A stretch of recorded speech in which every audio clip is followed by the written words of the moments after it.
As defined by the American Heart Association, severe bleeding consists of both internal and external bleeding. It includes lost directions to arteries and wounds over an extended area. The average adult can die of a severe bleeding wound within minutes. So by applying the methods in this video, the victim will not be harmed. And by acting fast, you can stop the bleed. Why am I so bad?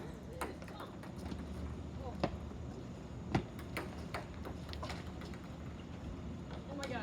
Wait, Oh my help. goodness. Upon noticing the victim, bystanders will gather around and each secure a job to stop the bleed. Someone call 911. I'll call 911. One person will call 911 and wait outside for the EMT to arrive. It will be the job of the next person to clear the scene. Back away. Clear the scene. Another bystander has taken off her jacket to apply pressure to the wound. It is very important to provide constant pressure.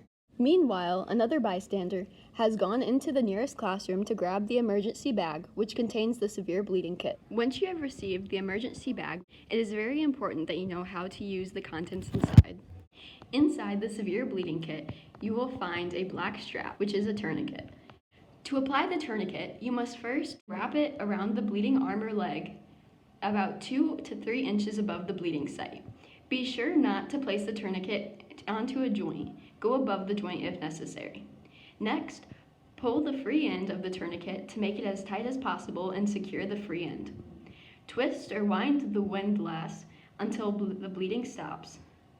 Secure the windlass to keep the tourniquet tight.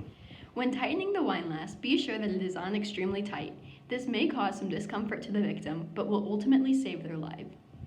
Note the time on the tourniquet that it was applied. Now, let's see what this application would look like in a real emergency.